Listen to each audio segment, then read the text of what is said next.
Hello, everyone. Good morning from Singapore. Thank you for joining us today for the virtual roundtable on Asian law. Today, we'll be focusing on a recent work by Dixon and David Landau on abusive constitutional borrowing and examining it from various perspectives rooted in the Asian experience. I will let Dr. Kevin Tan, who is moderating the session today, introduce the book and the speakers as well as the authors. But I just wanted to mention that the virtual roundtables was launched in 2020, some time ago at the height of COVID. And I'm very pleased to say that today's session is actually the 21st session since then. And we are very pleased that this series has been able to bring together different perspectives for us, has provided an important platform for us to share ideas on topical issues on law in Asia. As borders start to open, hopefully it seems we're headed that way, and we'll probably get back to what used to be normal pre-COVID times. We are hoping to see many more people, many more of our friends and colleagues in person. But seeing that this virtual roundtable has been quite helpful in allowing us to connect to many more of you, we are planning to continue with the programming for this.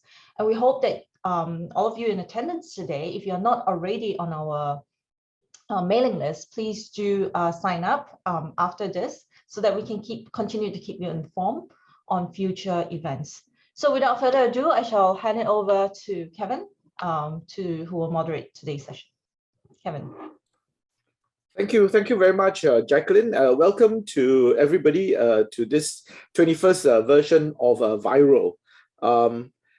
Today we're going to be discussing a very important book, Abusive Constitutional Borrowing, Legal Globalization and the Subversion of Liberal Democracy.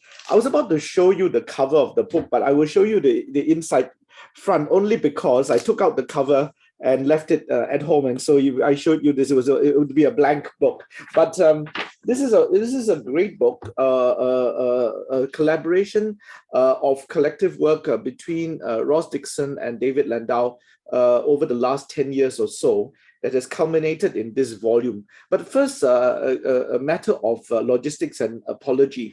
Originally, we were supposed to have David with us, but I think for some reason, his plane is running late and he probably is still in the air somewhere. So as a result, Ross, I'm afraid you'll have to be carrying the burden of the main presentation. We also got news early this morning that one of the commentators, Rehan Abayaratne of Chinese University, is feeling unwell and has completely lost his voice. I'm sure he's with us, but won't be able to speak. But I'm going to have to ask you all to excuse that. So what we're going to do today is to have Ross talk a little bit about the book and whatever else that she thinks is worth talking about in this respect of abusive constitutional borrowing. This will then be followed by commentaries, first by old friends, Wen-Chen of National Taiwan University and my colleague Dian Shah. And then what we'll then do is to have a question and answer session. This is a great book, if I may say so myself, and I'll let Ross tell you a little bit more about it, but actually captures what has been happening in the last sort of 10, 15 years. We often talk about democratic backsliding from a political perspective. But what Ross and David have done with this particular volume is to kind of try and capture how that has been done under the guise of constitutional law or constitutional borrowings, right? Purportedly borrowing, the so-called best practices, but in effect subverting the liberal democratic constitutional order. Well, the other panelist, Wen-Chen is a professor of law at National Taiwan University, a very old friend. She works in the field of comparative constitutional law and, of course, on Taiwanese constitutional law as well. In fact, Wen-Chen is one of the advisory board members of the series in which this book has been published. It is the Oxford Comparative Constitutionalism series. The other speaker that we have today is Dian Shah. Dian Shah is my colleague here at the National University of Singapore. Dian is a specialist in law and religion and does a lot of comparative work on constitutional law as well, specializing in law in Singapore, Malaysia, Indonesia, and Sri Lanka as well. So with that, Ross. Okay, I think Ross is just logged off and will be rejoining us. But for those of you who are on already, let me just say a little bit about the book itself. Although this is a rather slim volume of just over 200 pages, it is a very masterly account of how various regimes actually take on constitutional ideas, whether it be through constitutional amendments or by way of legal judgments, ostensibly borrowing from various other jurisdictions, so-called best practices, right? But in effect, using them for nefarious purposes to actually subvert the constitutional orders in their various jurisdictions. So you actually see studies involving several countries like Hungary, for example, and including, Asia in Thailand, Cambodia, and so on, where the courts actually seem to be taking on a very, very political role in subverting the constitutional order. Ross, are you back with us? Let me say I am sincerely apologetic for our technical difficulties. I want to thank COWS for hosting this. COWS is really a leading player in the region in debating ideas around Asian constitutionalism, but also thinking about constitutionalism in Asia in its global perspective. And that's really something that I, among many others, deeply value. And I want to thank Kevin and Jaclyn for their intellectual support over many years. COWS is also the partner of the Gilbert and Tobin Centre of Public Law at UNSW, which I direct. And we're delighted to be collaborating in this context. I want to thank the COWS team who are amazing and super organised, and it's of no fault of theirs that the internet here is somewhat dubious.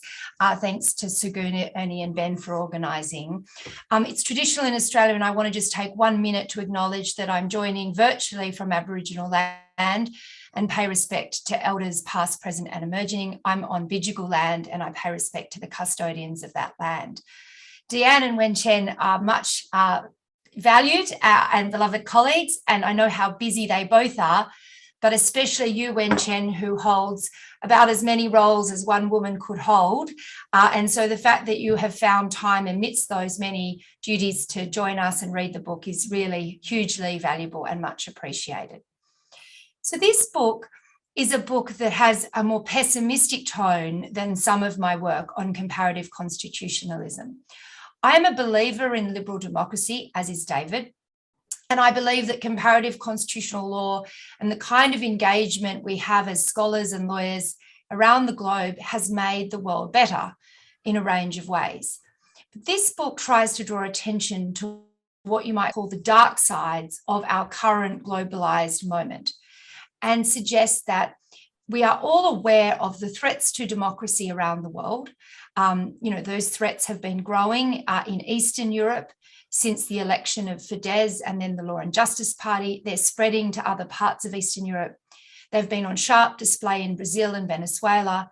And of course, in well-established democracies like the UK and the US, those dangers are very real. We saw the defeat of Marine Le Pen over the last few days in France, but that should not make us complacent about these issues.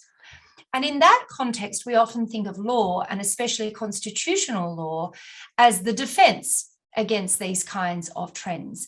And David and I do believe it does offer useful forms of check, constraint, roadblock, deterrence, or speed bump. And I really want to stress that that is still part of what we believe in, jointly and separately. I have another book, which I look forward to sharing and debating with colleagues on responsive judicial review, which some of you have commented on, which has that more optimistic tone. But even as we are optimistic, we need to be cautious about the dark sides of our practice. And this book argues that constitutional law is both defence and weapon in the process of democratic erosion, and that would-be authoritarians are more subtle, sophisticated, and legalised in their approach these days. And they pick up liberal democratic norms, tools, ideas, and subvert them for their own anti-democratic ends. And it is that subversion that we label abusive borrowing. Now, the word borrowing is a metaphor. There is no literal borrowing of ideas. You don't give them back. And of course, you transform ideas when you pick them up and make them your own, for better or worse. That is an inevitable part of the use of ideas developed elsewhere. And those of you trained in the comparative law tradition will know that there's a very vibrant debate about whether in that process of adaptation and domestication, one makes ideas so different that they're no longer recognisable. Adaptation is, of course, necessary. But what we say is that there's a form of adaptation that is in some sense in bad faith, and that is the notion of abuse. I want to reuse my remaining time introducing the book to talk a little bit about what we mean by the idea of abuse in that context. Secondly, to talk about the 4 key modes of abusive borrowing. And thirdly, to offer just some very brief examples, which I can expand on if there's interest after we hear from Wen-Chen and Dian.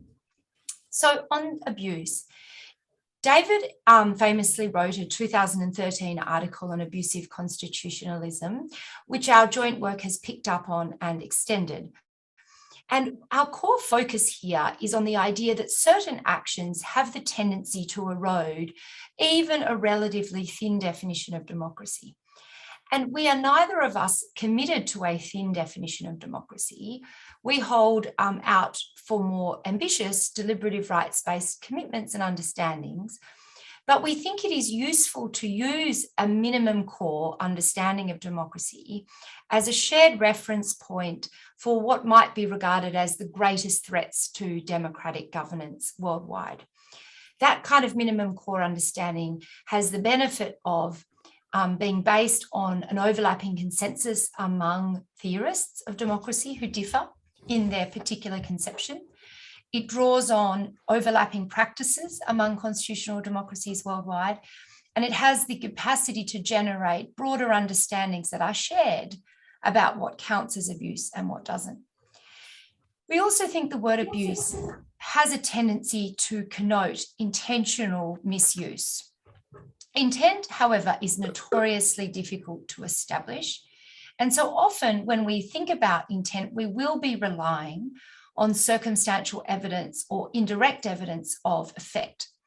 But we suggest in the book that abuse can be understood in a strong and a weak sense, weak being simply impact on the minimum core of democracy, the strong sense being intentional erosion of that minimum core, although we suggest that the two will blur in practice often into each other because circumstances and effect will often be the prime evidence of intent. But the best understanding of abuse will depend on the context. And generally we prefer the intentional form, but not always. So abusive borrowing is the use of liberal democratic norms, ideas, or theories in contexts that are designed to, or at least have the inevitable effect of, eroding the democratic minimum core in a country. That's abusive borrowing. Abusive borrowing takes 4 broad overlapping forms. 1, the radically superficial use of liberal democratic ideas without their substance in order to create a kind of sham constitutional arrangement, in the words of David Law and Miller Versteeg. 2, a kind of radically selective use of liberal democratic ideas. To take an example, the use of defamation law without any of the defences that usually go along with it. The kind of use the rule without the exceptions, use the institution without the accompanying checks and balances. The third form is radical acontextualism, taking norms that were really designed to operate in a context and putting them in a context where the social political preconditions are clearly lacking. So, for instance, a court that is independent needs security of tenure. A court that is politically compromised and captured by the regime, if it is guaranteed security of tenure, that is no longer a form of pro-democratic borrowing, it's clearly a form of abusive borrowing. And one of the examples we give is the use of various norms that make sense in the context of political competition and contestation, and their insertion into a context of very strong dominant party or indeed competitive authoritarian rule. The fourth is a form of anti-purposive borrowing, taking something for one purpose, developed for one purpose, and giving it the entirely opposite purpose. Those all overlap, but they are techniques that are distinctive in some way. Before I turn to examples, I should have said that the third thing I should talk about is just how this works and why it works. If abusive borrowing is too obvious, if it's just so absolutely blatant, it will tend no longer to have the effect of legitimating the actions of a regime. So for it to work, it has to maintain a certain plausibility in the eyes of some audience as to it being, a legitimate legal move.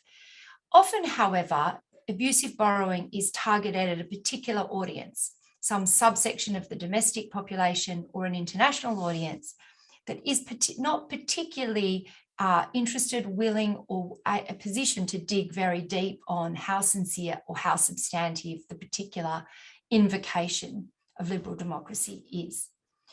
So some examples.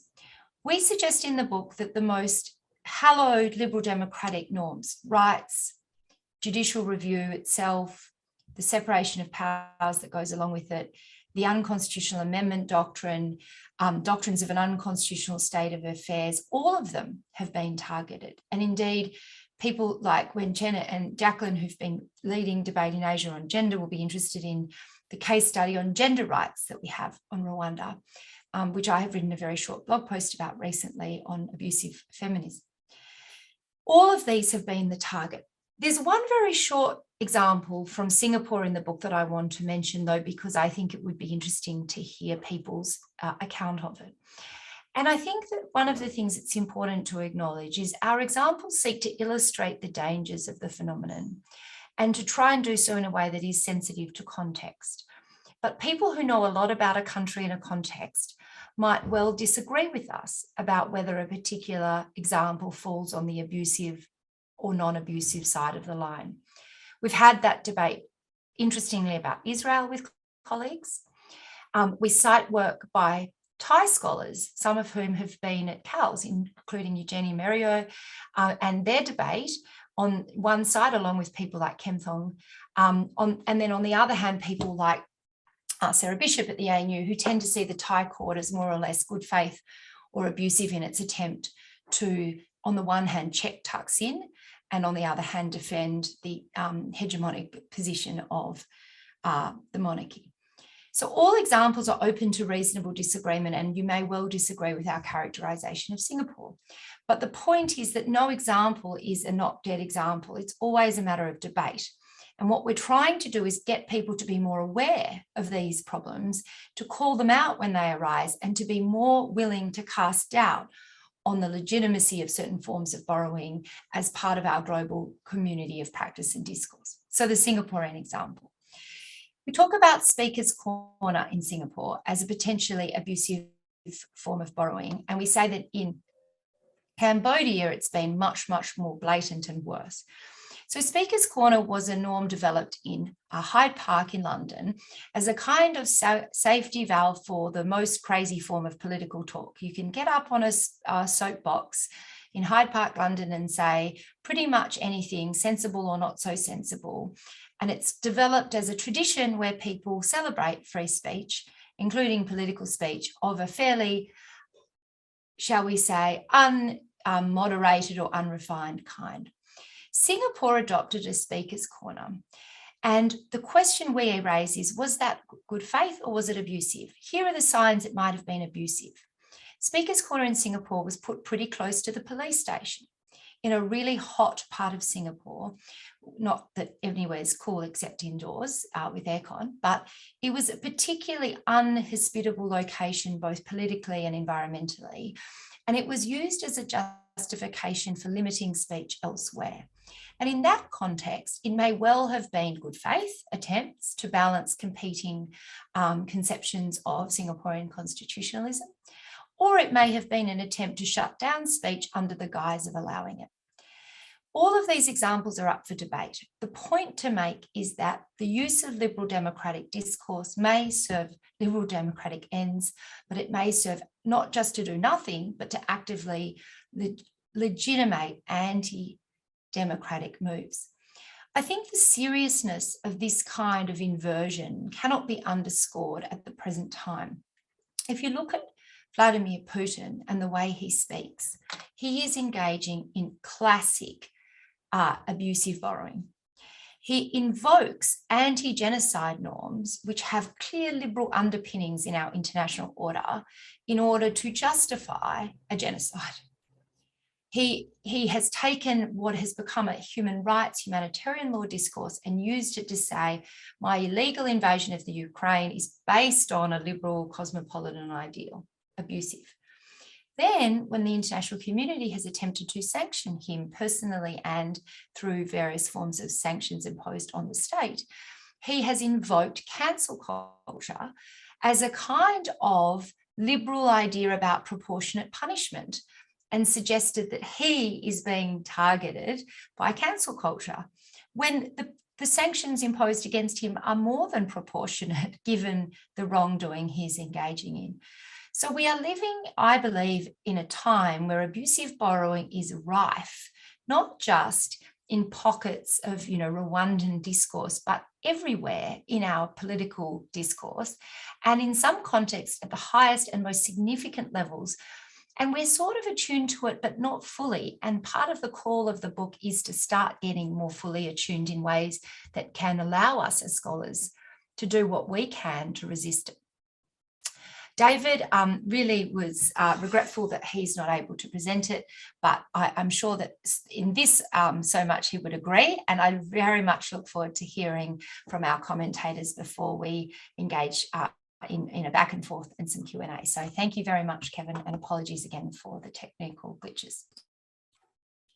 Thank you very much, Ross. It's really interesting. I found that part about the Speaker's Corner particularly fascinating because I have a particular, how should I say, inside perspective on Speaker's Corner, which I will happily share with the rest of you later on, but not before we hear from our commentators. So can I turn over the floor to Wen-Chen now?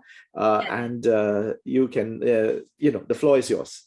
Okay, thank you. I would like to begin to thank Jaclyn and Kevin and Cal Center for organizing all these series of wonderful workshops, which we benefit from around the region, really. As you can see, I encourage many of my graduate students to join also today. And this can only do through online with cheapest cost. And I would also like to congratulate really Ross and David. Like Kevin, I agree. This book really have caught a very significant challenge of our time, and it really informs the particular kind of problem. Not only facing today our globalized world, but I think already quite long before, when after World War II, sort of legal adaptation, legal transplant, and all that trends have begun. I think the problems was already there, but then today, in this first 21st century, we know more about it, and then it poses a particular kind of challenge to us. And I think Ross has already spoken about the main theme of the book, and then Kevin also has done a wonderful work. So, so their work really focus on the intentional borrowing to subvert liberal constitutional regime to the dark side, right? To illiberal, unconstitutional, undemocratic structure or result by adopting the kind of doctrines, the kind of constitutional designs that we are all very familiar as constitutional scholars. On its face, it looked quite okay to adopt these rules, these doctrines, these devices in the Constitution.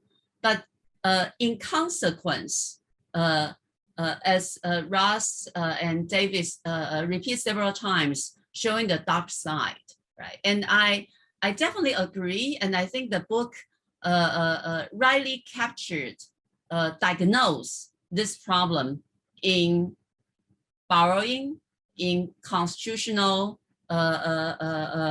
comparative constitutional study.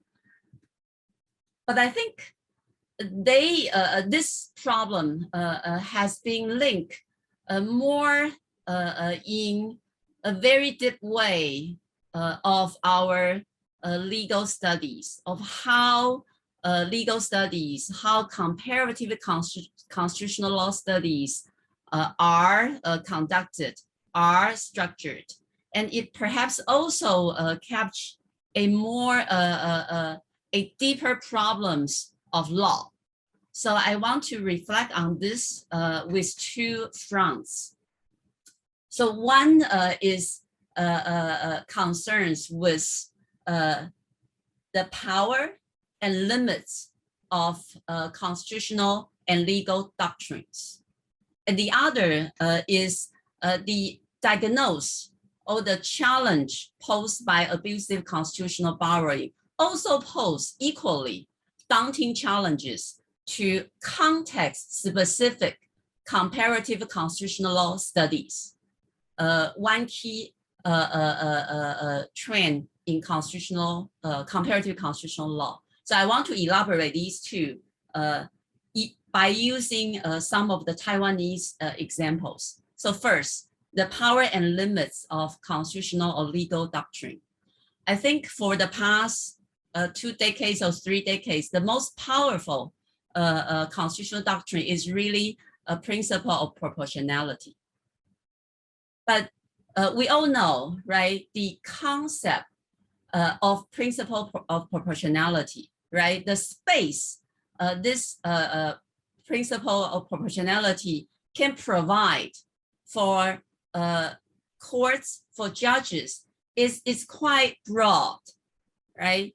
And when a court uses principle of proportionality, it's really difficult to predict which one the court is leaning, right? So I just mentioned one example. The first decision that Taiwan's constitutional court adopts principle of proportionality and extensively discuss it by every layer, to examine whether the purpose is constitutional and whether the means is least restrictive and the balance is properly held, is in the case of death penalty. And the court elaborates on all sorts of that. And by the end, I think we will be surprised that the court held the mandatory death penalty was constitutional. That was in the early 1990s, not unconstitutional, but constitutional. And so I also here want to dialogue with Ross and David, and they touch upon this in the book as well. But I think there's a deeper problems on this, right? So the power and limits of proportionality as a doctrine.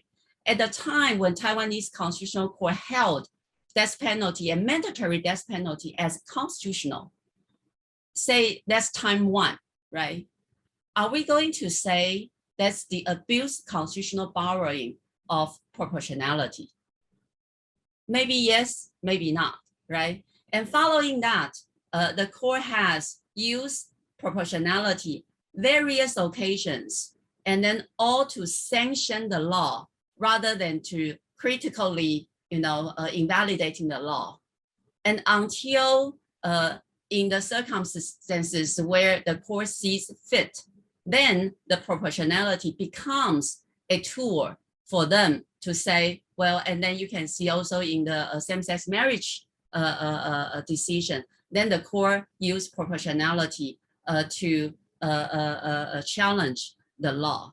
So what I want to offer here is we can see the space for any constitutional doctrine, particularly proportionality, provides for is pretty broad, right? The court can use either or in different situations and to different kinds of consequences.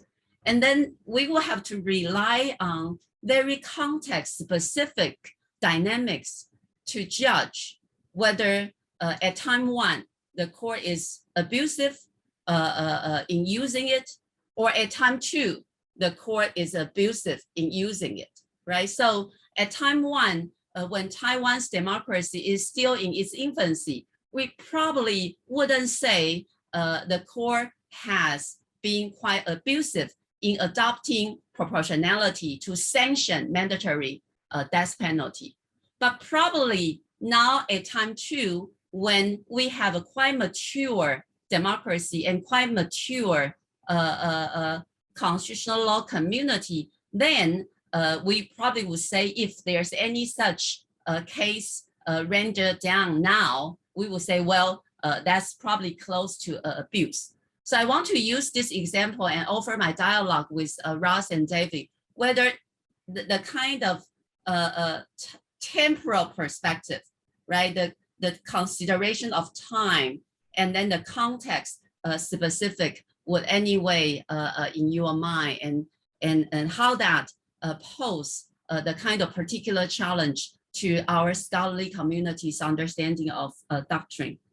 And the other I want to mention, and I really appreciate the chapter particularly on rights, right? How rights that we all like, right, and people cherish, NGO cherish, can be subversive really when they are changed and when they are written into the Constitution. And I also want to offer an example from Taiwan. Many times when Taiwan was amending the Constitution, and NGOs and people would really like to write into those rights provisions, right?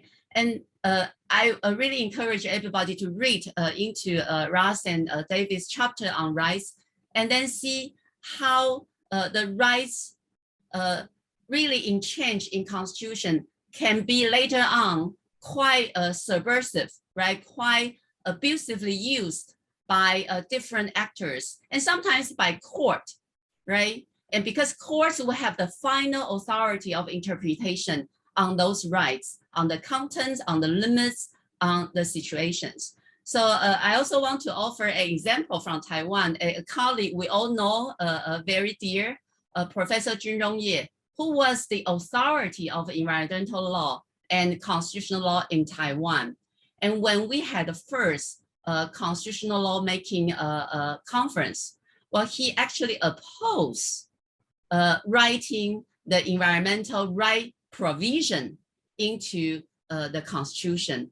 Later on, we had in its revision. And then he was attacked and really all critically dialogue by many colleagues to say, why you being such a prominent environmental lawyer and constitutional law professor opposing writing environmental right into the Constitution, right? And again, you would really need to know the combination of doctrinal consequences, right? So once you have the right in changing the Constitution, your court will have the absolute power in interpreting it. And then also precisely like the way Ross and David examined in Ecuador, right? So things of that sort will happen. And that does not necessarily to cultivate a more vital, dialogic, democratic society that are catering to rights by having a rights provision in the Constitution, right? They may become worse. But now 20, 30 years down the road, right? Now we have a pretty healthy and robust legal and constitutional community. It wouldn't be such a harmful thing to do if we have a rights now in the Constitution changed, because we will have vital discussions, we will have the courts interpret power to be checked, and so on and so forth. Right? Again, so I'm offering this time one, time two discussion and scenario for Ross and for David and for, perhaps for all of us, right? So it may be quite right in time one to oppose this possible rights provision that later on will become abusive by different institutional players. But then in time two, it may be okay, right? So again, we also see this dynamic between the power limits of constitutional rights provision, legal doctrines, and context evolving with time. And I know I'm running out of time, time problem. And the last example I want to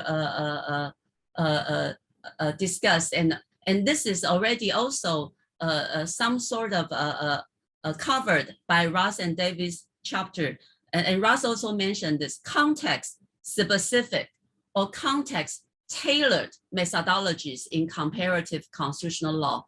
I am actually personally a big promoter of this context specific, context tailored comparative constitutional law studies.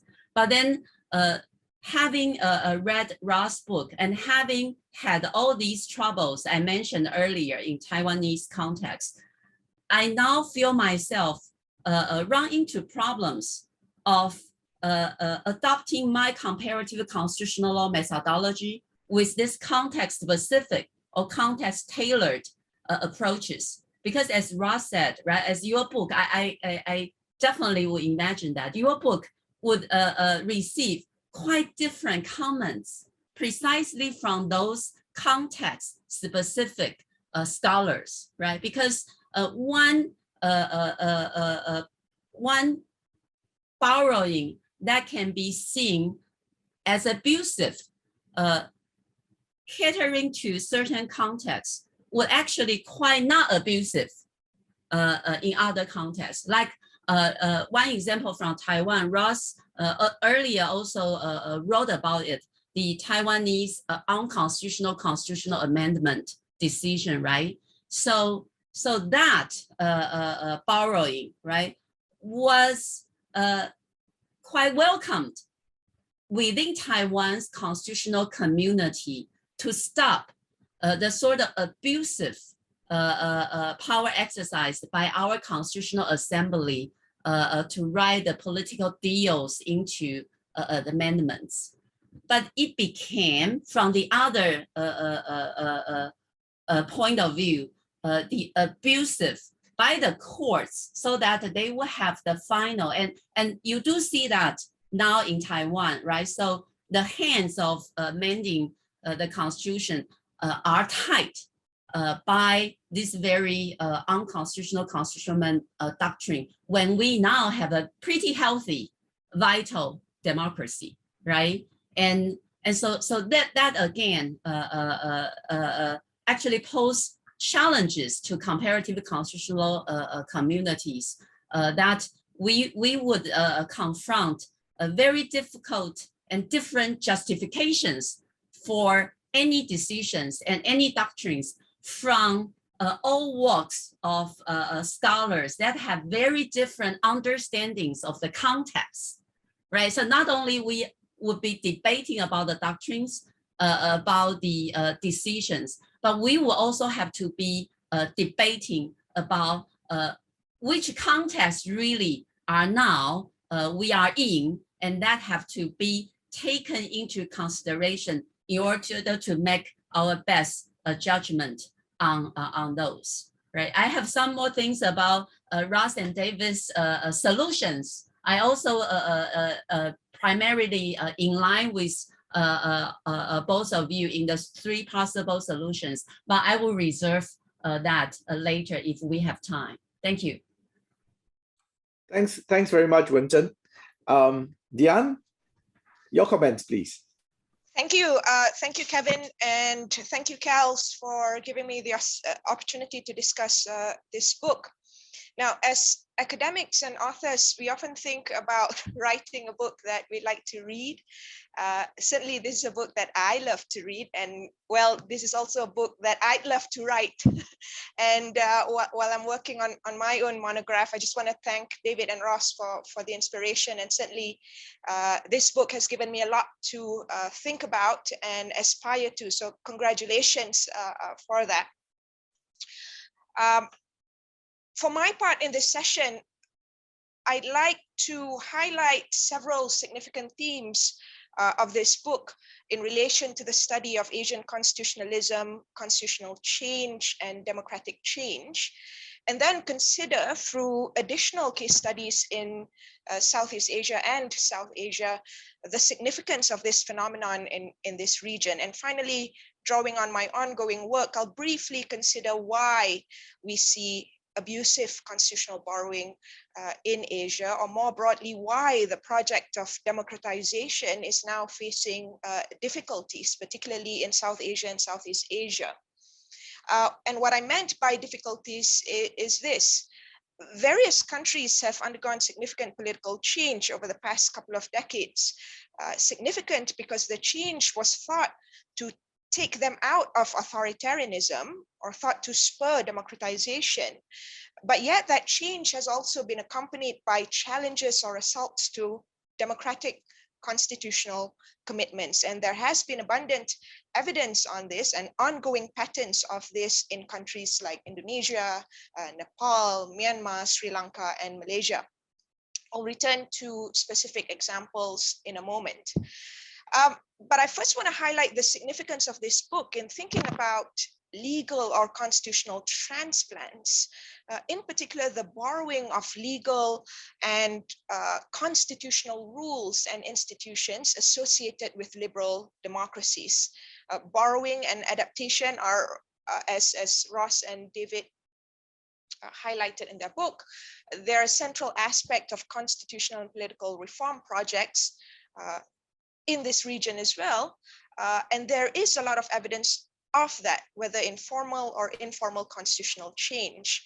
What I find particularly significant in the author's argument is this importance of accompanying social political conditions and a clear teleology for any borrowed rule, institution, design, and so on. So I think this is not always adequately appreciated and deliberated in reform and democratization projects and movements.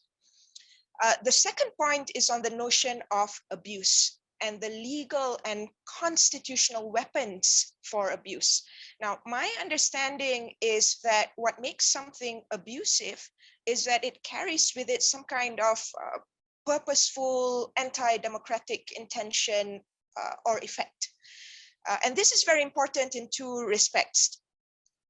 First, because would-be authoritarians or anti-democrats increasingly use or appeal to the Constitution, to laws or legalisms to drive and justify their actions. And as the authors note, authoritarians have become more legalistic, and that is part of their survival strategy. And there is certainly a growing pattern of this in countries like Sri Lanka, Malaysia, Indonesia, and so on. Second, this idea of abuse is also important precisely because it involves using tools, ideas, structures, or even institutions associated with democracy, but they are utilized to serve anti-democratic ends or even to produce anti-democratic outcomes, whether intentionally or unintentionally. So as Democrats, we might be caught off guard or unaware until the adverse effects manifest themselves later on.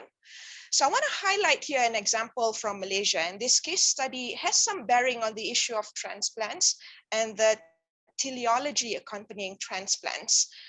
On a number of occasions now, over the past few years, Malaysia has had to grapple with the boundaries of the monarchy's constitutional role and authority in the formation of government.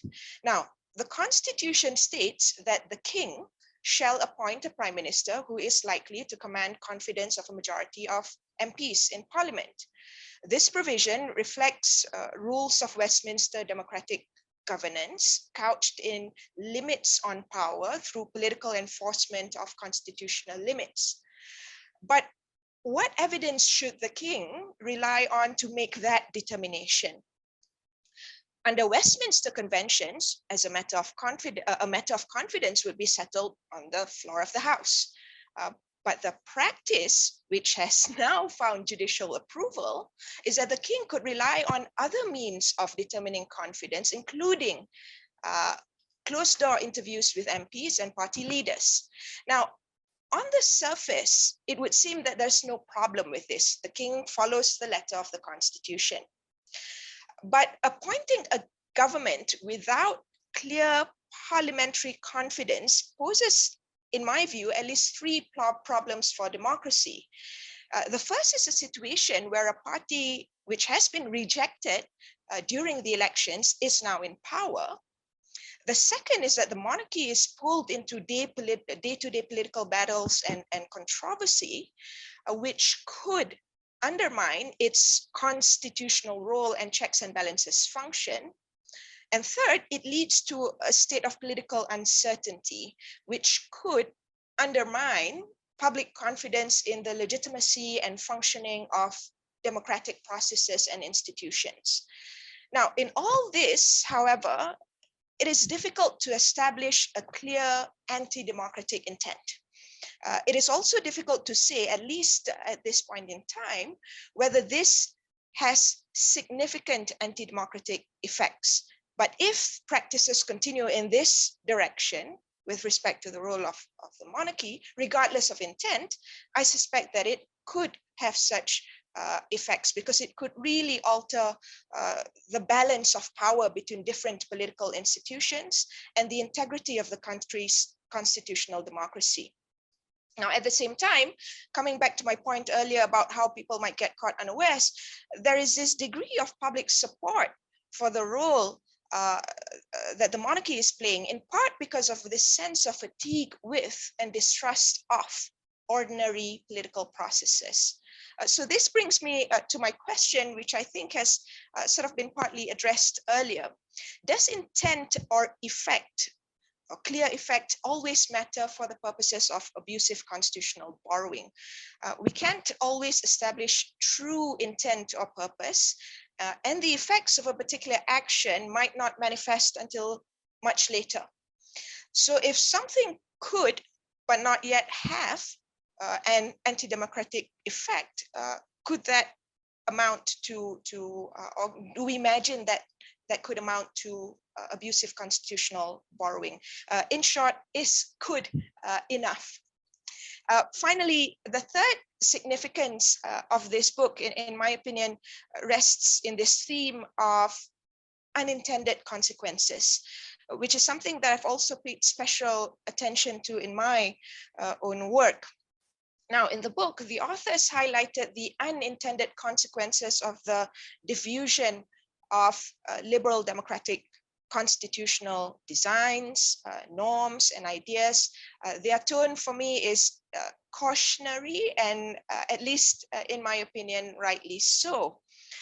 And there are two reasons for this, again, drawing on empirical experience in South Asia and Southeast Asia. The first is that following political change, many countries begin their project of reforms or democratization with this push for a comprehensive Bill of Rights or strengthening judicial review. In Indonesia, for instance, part of the reforms package post-Suharto involved amending the constitution to include a Bill of Rights that mirror, albeit with some exceptions, the ICCPR, and the setting up of the Constitutional Court. Now, for me, what both accompanies and reflects this push is perhaps a reliance, maybe even over-reliance, on courts to protect constitutional commitments and enforce rights guarantees. And this is accompanied by an over-expectation that courts can provide the cure to the ills surrounding rights violations and unchecked government power. Now, on the one hand, this is understandable because there is a growing distrust, as I said, in politicians and the political process.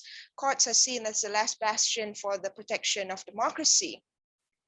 However, this book provides some reason for caution when it comes to the role of courts as judges, because judges too, as David and Ross noted in the book, are frequent abusive constitutional borrowers.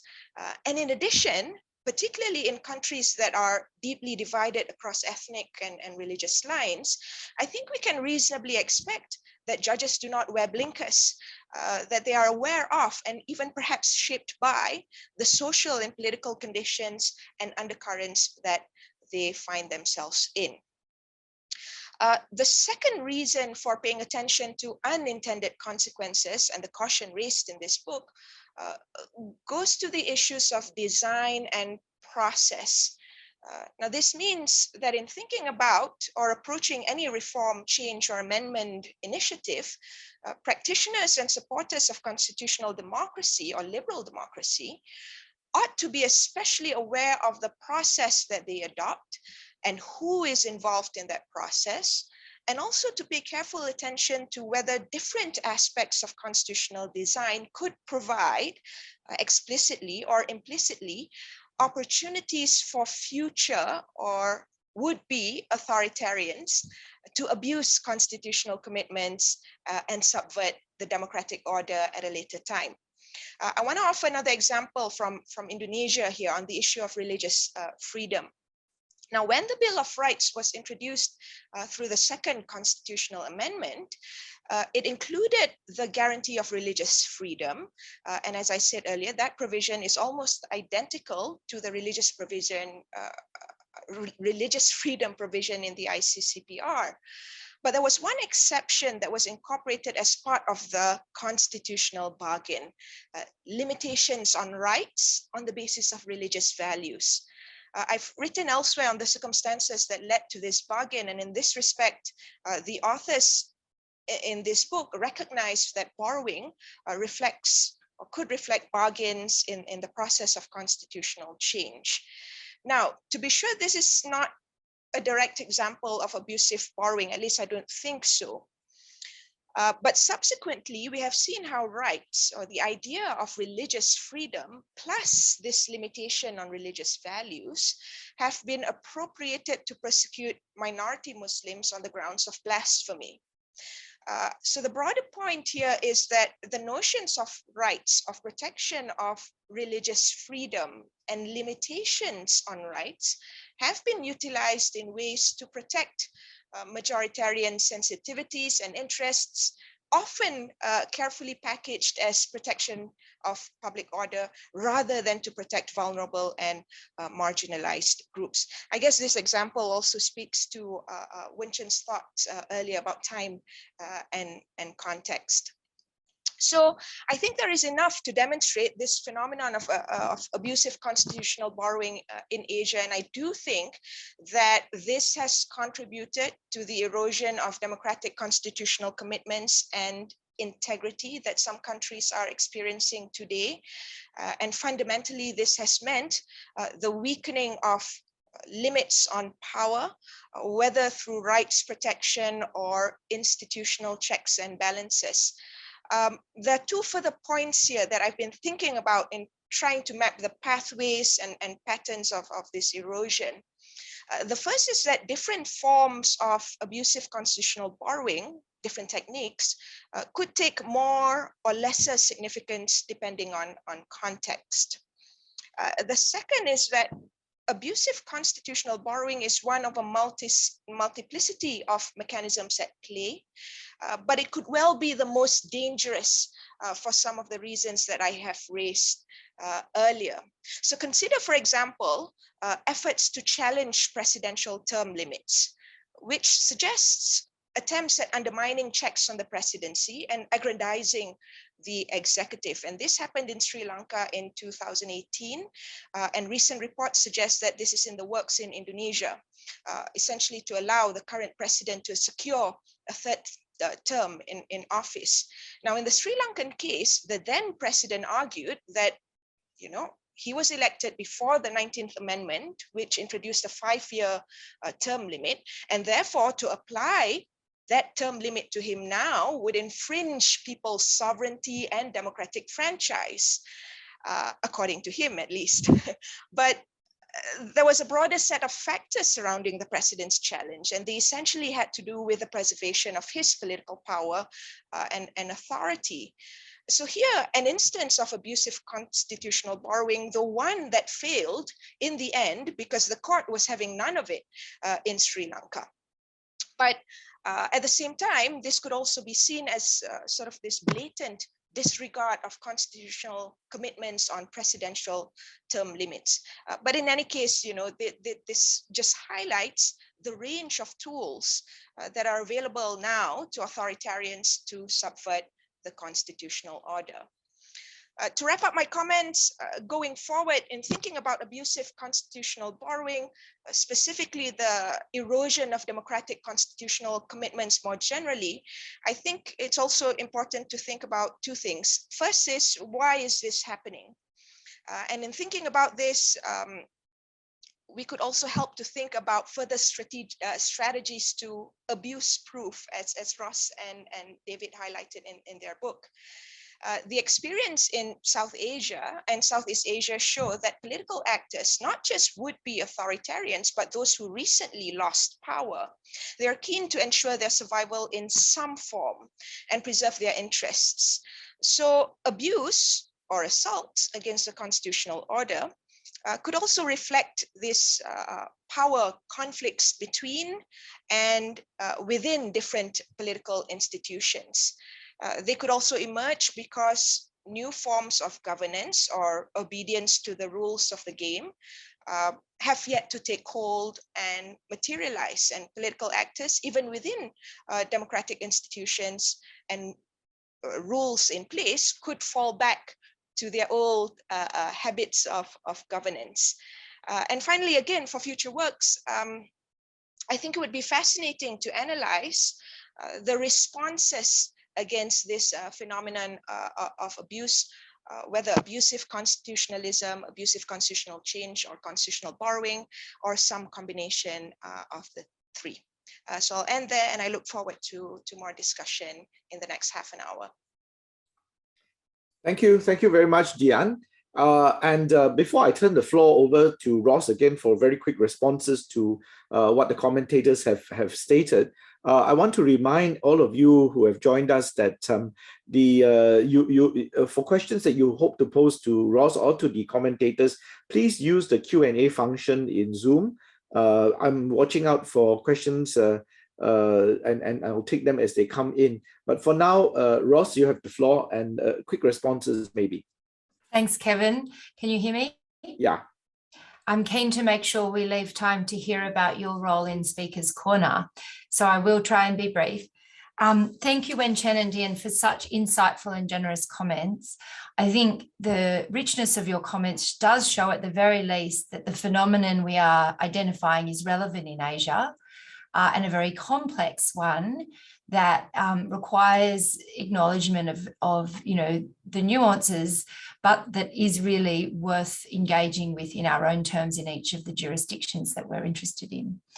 I really like, Dian, where you ended, which is abusive borrowing can sometimes fail as well as succeed, which does suggest that abuse proofing can work, and that it's an overlapping technique. I mean, one of the things I find particularly interesting, David and I wrote a very short piece that I think Wen-Chen you wrote for as well, for the 1989 Icon retrospective, where we talked about how striking it was that people like Orban seemed to almost gaslight their audience and alternate between an explicitly illiberal discourse, where he says we would really like to be like Russia and China and Singapore, and on the other hand, we're just like Germany. And so it's a mix of abusive borrowing and illiberal kind of homage.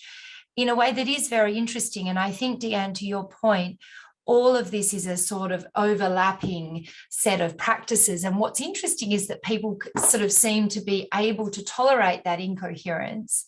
And you see it in Putin, right? On the one hand, absolutely instrumental authoritarian talk, and then, oh, but, cancel culture and genocide.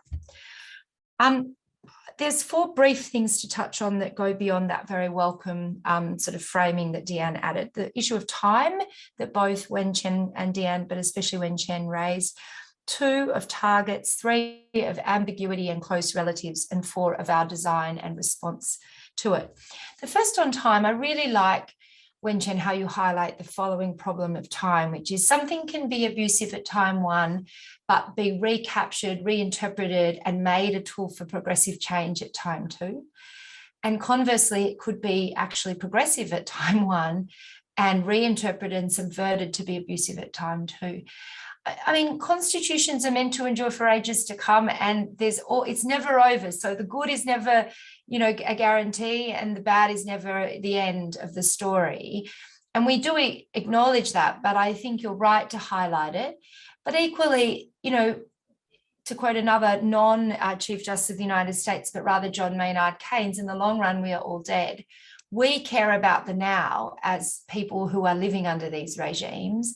And if they are using tactics that suppress, repress us in the name of ideals that we cherish, we need to call it out for what it is, even though in the long, long run, it might shift. And one of the points that I make in Rights as Bribes, which is an article in the Connecticut Law Review on which David and I draw in the rights chapter, is that it seems to me that civil society actors are systematically over-optimistic about the time frame for change. And that when you tell them, well, the cost in the short run is really bad for authoritarianism, they're like, yeah, but in the long run, it's like, yeah, but that doesn't often work out the way you hope, because full authoritarianism, and this really is obviously very different from Singapore, has non-independent courts and suppression of civil society in a way that there is almost no scope for change in the short run to medium term.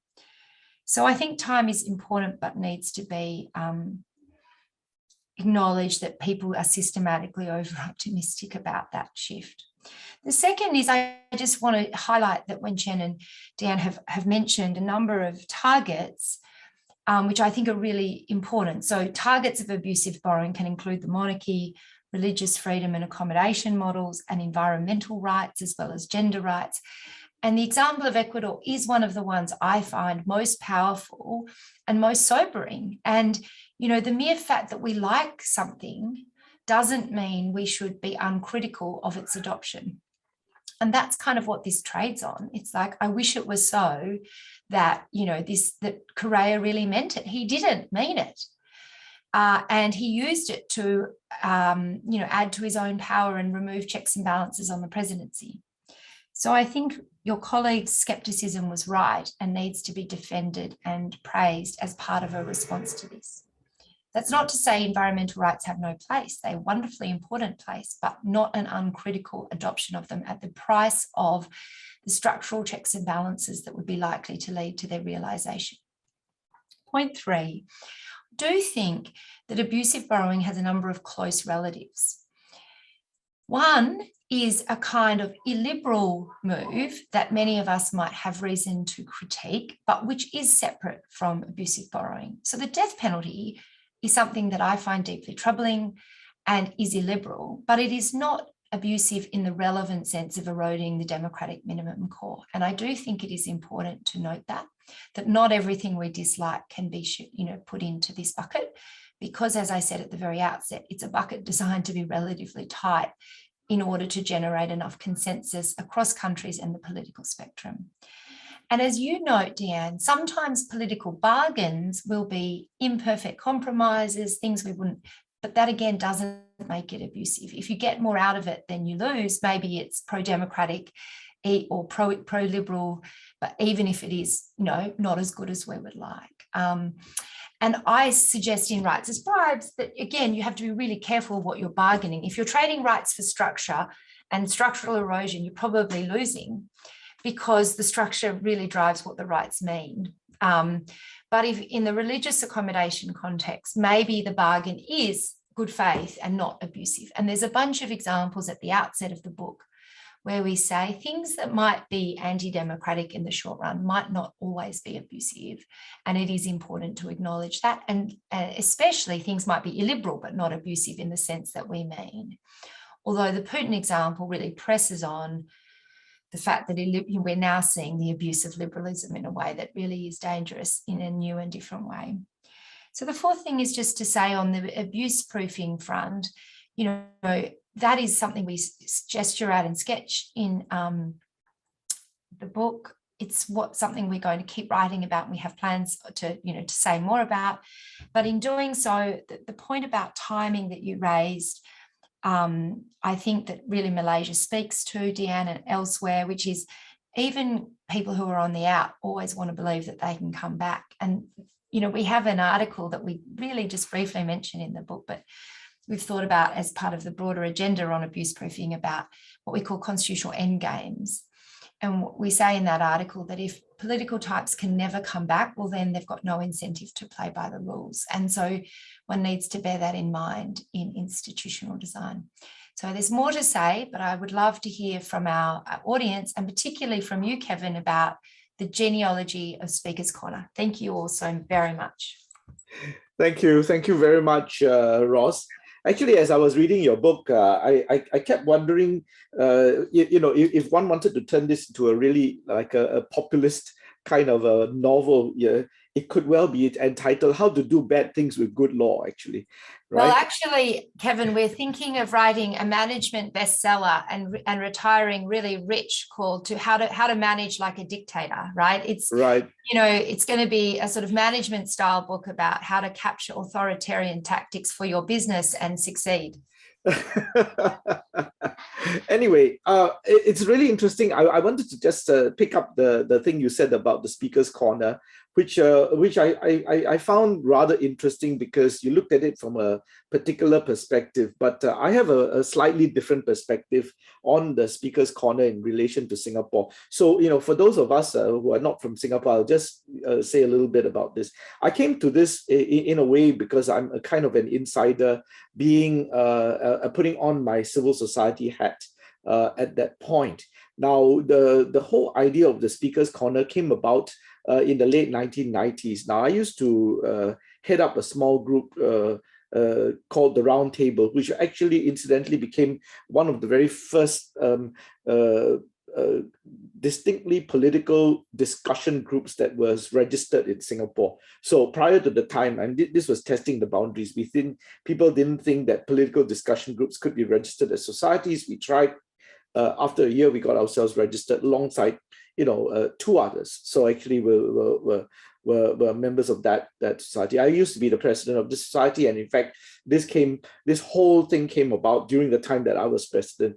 So one of the problems that we were facing back then as an NGO was that there were very restrictive rules relating to the conduct of meetings, public meetings, and having talks and so on. It was a matter of prior restraint. So basically, you can't have a meeting unless you first get the permission of the authorities, licensing body, police, and that sort of thing, which I had then argued was unconstitutional because, because I'm a constitutional lawyer. But anyway, I argued that it was unconstitutional and that really an alternative to prior restraint should actually be made. In other words, you should certainly have some kind of regulation, but that you should, as a matter of course, get your permit to speak and to hold your meetings, unless the authorities can find good reason to deny you that. Now, this whole discussion was quite big in civil society space back then, and one of my members, who is now a professor in Hong Kong, Cherian George, actually said, how about we come up with this idea of free speech venues? I mean, actually, that was the title of the op-ed that we had penned. It's called Free Speech Venues for Singapore. And it was modeled vaguely on Hyde Park, right? This was our modeling. And we said, well, look, we should, instead of having prior restraint, have a number of places where you don't need a license. You just need to go there and, you know, put up your soapbox or whatever, and you could speak. And we actually proposed several of these venues around Singapore, outside of Parliament House. There would be one. We suggested one to be in major, you know, sort of a town center and so on and so forth. But anyway, we proposed that there should be a number of them. We got an immediate rebuff from the authorities to say, oh, no, this is very dangerous. It's going to lead to riots and what have you. And so you're not, Singapore's not ready for this. Now, what then became rather interesting was that the idea had somehow been picked up by a number of other people abroad. So when Lee Kuan Yew, who was then the senior minister in Singapore, the first prime minister of Singapore, went to New York to attend the, I think, the World Economic Forum meeting. He was at a Q&A session, and I think it was Joseph Nye who actually asked him this question. He said, well, come on, you know, Mr. Lee, you know, it's such an illiberal country that you have. How about free speech venues for your citizens? At which point he said, yeah, free speech venues. I think, yeah, we should have that. And suddenly we were getting phone calls from, you know, the police, the Ministry for Home Affairs and so on. Said, well, come on, tell us more about this idea that you have, because suddenly, you know, Lee Kuan Yew thinks that it's not a bad idea. So then we said, oh, well, it's on the table now. So okay, let's talk. But subsequently, nothing happened. We waited, we talked to the authorities, we had various ideas how we could get it done, and then nothing happened, because at that point, the Prime Minister stepped in and he said, oh, I don't think we should have free speech venues. But something funny happens to Singapore politicians whenever they go abroad, right? Because when Goh Chok Tong, the Prime Minister, went abroad, and somebody again said, oh, you know, this thing that's been going on in Singapore about free speech venues, when are you going to have this? You know, why have you decided against it? And suddenly he said, oh, I think we should have this. And then again, it's back on the table, right? So, okay, it did not materialize in the way that we had envisaged, but it was a minor victory, because in conjunction with having a speaker's corner, we also got the rules relating to the holding of public meetings completely changed. And therefore, you know, if you are a citizen, you don't need a license, and so on and so forth. So anyway, from a civil society point of view, it was considered to be a minor victory. Now, of course, you could say, well, look, at the end of the day, you know, you got conned, right? They gave you this emaciated version of what you had envisaged, and you're now content with this. Well, that's one of the debates that we had internally. And my own position was, I think it's better to have it than not to have it. I don't believe you need to fight for every piece of ground that the state gives to you. If the state gives it, the better it is. But the point here is this: the moment you have it, and this is my point, it's very hard to take it away. And so what has happened with Speaker's Corner is that it has actually grown in popularity, in users, and its functions, and so on. And so today, a lot of things actually can happen at Speaker's Corner. It is in Hong Lim Park. It is in the middle of the city. It is not particularly hot. I don't think it's hotter there than anywhere else.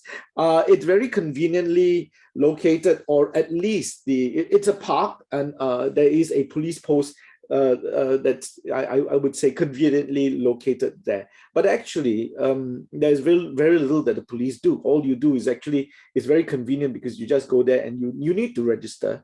You need to show that you're a Singapore citizen and therefore have the right to speak. And, you know, and there are some injunctions. You can't speak about race and religion, but otherwise, all topics are free for conversation, so you could go there and speak. And now the rules have changed, so you can actually use amplification devices. When I spoke, I need to find my Speaker's Corner certificate, but I actually was the 8th person who was registered to speak at Speaker's Corner. And actually all I did was actually provide a sort of read out a press release on, you know, the genesis of what happened and what hopes we had for Speaker's Corner. So is it a negative? Is it an abusive borrowing in the sense of a in the advancement of constitutional rights? I am not so sure. I think and it wasn't exactly intentional on the part of the state. It was actually civil society who was actually pushing quite hard to actually get these spaces up. And it was a government response to that. I think it is still available online. I can provide the link later on. I don't know how that's going to be shared with everybody else, where actually I did an interview with the mothership on this and actually give the sort of the whole story of the whole speaker's corner. But anyway, I should pause there because I know a number of people are writing in with questions already. So first one, well, Mario has asked to hear Wen-Chen's view about the possible solutions that were posed by the book. But maybe I'll hold that off first because I think there's a more detailed question from Gary. He says, my question concerns the definition and content of liberal democratic core, drawing on the thick and thin distinction in discussions of the rule of law. Is abusive constitutional borrowing a practice that only relates to a thin notion of this core rather than a thick one? This is, of course, begs the question of how we might define a thick version of this core, assuming we do not just derive this thick version from a specific historical experiences of European or Northern American liberal democracies. Is this thick notion only meaningful when defined in context? And so this shifts across time and place. Yep, okay. Maybe I can ask Ross to see if she can take that question. Yeah, it's a great question. And I think it really pushes it where I ended, which is that as the book is written, it's interested in the thin, right? It's interested in abuses that involve the erosion of the thin. But we're both, David and I, interested in the thicker understandings, but they are more contestable and they're more contextual. And so I think that there may be some transnational norms we can derive, but number one, it's incredibly important that we don't have a kind of hegemonic colonial, post-colonial way of deriving that excludes the voices and experiences and divergence within the global South. And the second is it's inevitably going to be more contextual, regional, historically specific than a more thin, competitive rule of law, democracy kind of definition. So I think it's a great question, and I think you're largely right in the answer you gesture toward, although I think there might be some overlapping consensus on the thick across systems. Kevin, I think your example of Speaker's Corner is just a magnificent one for probing this issue, and it'd be great to almost write this up as a mini dialogue, drawing on your speech as number 8 speaker. I think it is important to note, and this goes back to Dian's, that these things can be mixed, right? So the fact that you managed to get the kind of licensing for meetings requirements changed at the same time was a genuine reform that doesn't have any of these qualities to it and shows that there was some good stuff going on as well as potential legitimation. And I think it also draws out what Wen-Chen said, which is the time horizon matters, which is over time, what I read as starting as more pretextual from the government side of saying we're trying to get our international friends off our back. But because there was a civil society presence with respected membership in Singapore that has kept using it and promoting it and expanding its function, at times when Singapore has, it fluctuates, but been open to some degree of liberalisation, has meant that it's been a tool for civil society. And so I would say it's a great case study of overlap, but also time. But also, I think it is fair to say that when your own group debated, should we settle for this? That's a very different debate than how is this playing out internationally? And I think that one of the concerns, if you were to treat it as abusive, is that there was a moment at which there was pressure on the regime in Singapore to be more open to political discourse. And they took the most low-cost way of doing that at the time provided limited opportunities. Although over time, as you know, a number of prominent citizens and citizen groups have helped advance incrementally the value of that change. And it's always hard to know what the counterfactual is, right? Was there a moment where you could have pushed for more? None of us know. And I think the recent events of Hong Kong are very sobering in reminding us that pushing for too much doesn't always get you what you want. And so I'm totally open to incrementalism and limited change as a strategy that's democratic and liberal and something I'm coming to your meeting and agreeing with you. But I do think we need to be cautious about saying, down the track, it's had this discursive benefit. What else would have been on the table at that time in terms of international pressure? And it's hard to know. What we can say is that Singapore might be what you would call a very hard or ambiguous case. It had clearly beneficial qualities as well as potential downsides. And then, of course, the Cambodians come and look at Singapore and make it much, much more egregiously abusive. They have put Speaker's Corner, an hour out of the capital in a way that really is clearly designed to shut down debate while legitimating the regime in the eyes of some international criticism. So they're clearly degrees of, and it may be that Singapore is on the pro-reform incremental side of the line, although all I would suggest is one needs to be cautious about the time at which one makes that judgment in terms of incremental development. So I think we've managed to answer Gary, and Shushin, one of your students, Wen-Chen, who's joined us, has just had a nice comment. Thank you so much for all the Taiwanese colleagues who've been able to join. And there's a question, I think, now really for Wen-Chen and Kevin for the final 3 minutes, if anyone would like to take up that rather challenging set of questions. Yeah, Shuxian has asked us about a paper from Wen-Chen, from Wei-Zhen's book on legality of authoritarian, apparent from paper that discussion today, how legal borrowing to justify a regime can be both detrimental and somewhat beneficial. Yes, it's better to be without it. Yes. How are the authoritarian regimes going to deal with the floodgate of need for democracy that is certain to come? Wow, you're very certain. I don't know. Is there a certain danger of a repeat of the Tiananmen incident in China? Wow, I don't know how to answer this question, really.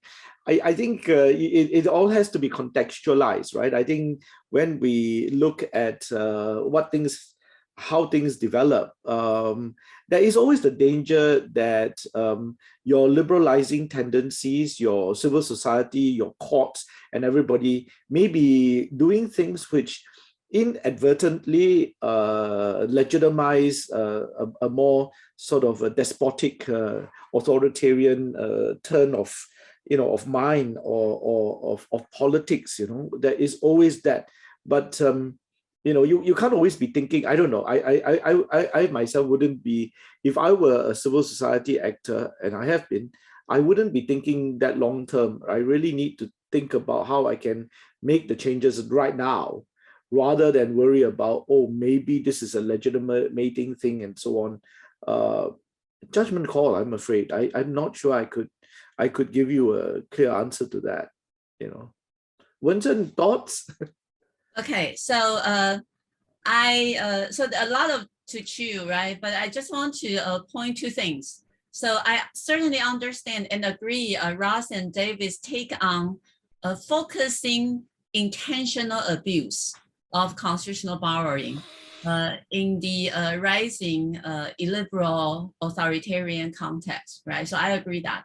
And then in my comment and also Dian's comment, there are a lot of bordering cases where I introduced the time 1, time 2, and a lot of time intentional abuse is difficult to identify, right? And that's where the context-specific comparative constitutional law methodology we enter into the room, right? And then following that, I would say, well, the context-specific comparative constitutional study then will lead to politicization of our scholarship community, you see, right? So one scholar will understand the context in one way, the other scholar will understand the context in a very different way.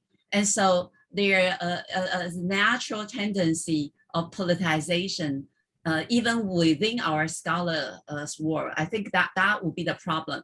But I like the solution, the first solution David and Ross posed, in the solution chapter, the international, transnational community then and dialogues will come in. I just want to use the example that was happening, right? Ross' discussion of the speech corner in the book and Kevin's vivid, detailed account of how that was taken locally, right? That for me was a wonderful international community dialogue that actually should have been happening more. And Ross' article discussing Taiwan's unconstitutional constitutional amendment decision was also a very important dialogue, right? Because we in Taiwan, we were so absorbed into the context that we didn't even think that doctrine can be quite abusive, unintentionally or intentionally. But when Ross, as a external scholar writing and critiquing on that decision, that actually provides a very nice dialogue.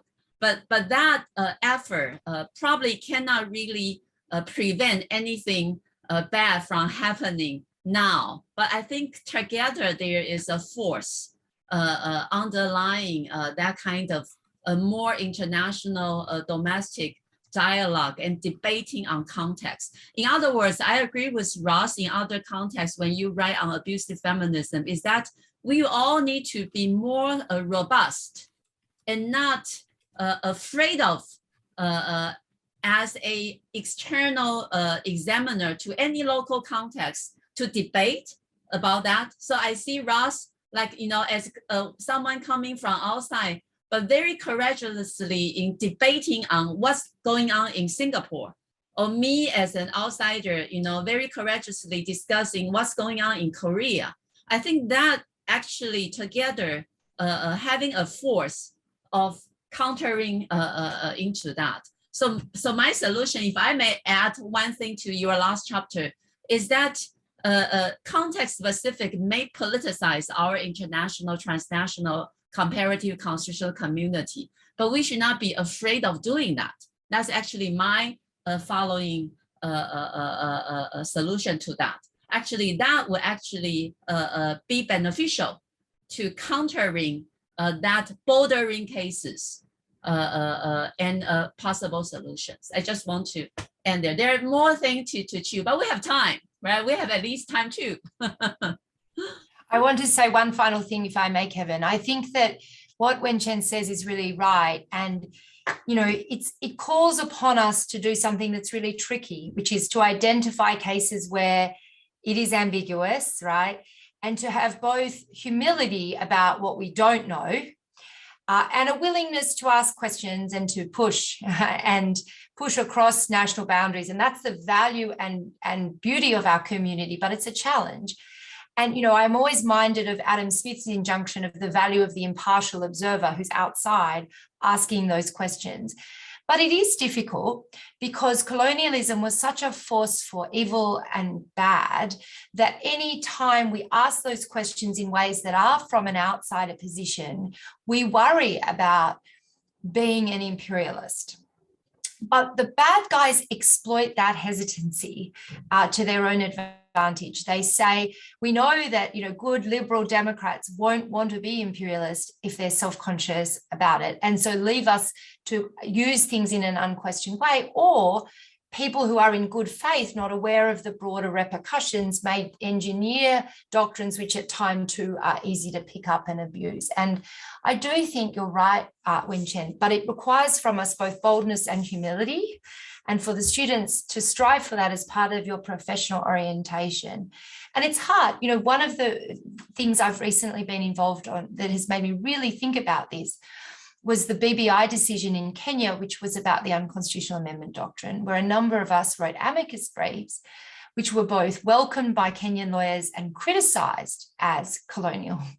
And I think it requires us to constantly interrogate that balance between comparative engagement and boldness and humility and an awareness that to be silent is to be complicit, but to be too loud is to replicate imperialist tendencies, and we need to be very sensitive to that balance, but not tilt all the way to silence in constructing a global dialogue, because as Wen-Chen says, critical interventions from colleagues outside can be forces for self-examination and refinement internally. And I think that that's the spirit in which we've all proceeded, and talking about monarchy or religion or environmental rights or Speaker's Corner. And it's been really generative and really fun, and, you know, such a wonderful opportunity. So thank you all to colleagues at Singapore and CALS, and to you, Wen-Chen, as well, for your generous time and engagement. Well, thank you very much. That's a wonderful way to end, Ross. I wish I could end there, but I have to take this to an end by thanking you, Ross, for taking time off to tell us about your book and sharing your various ideas, and to Wen-Chen and to Dian also for your very penetrating comments and opening up actually vistas for greater conversations on many of these topics. And to all of you who have joined us today, thank you very much from CALS, and we hope to see you again in the next virtual roundtable. Thank you.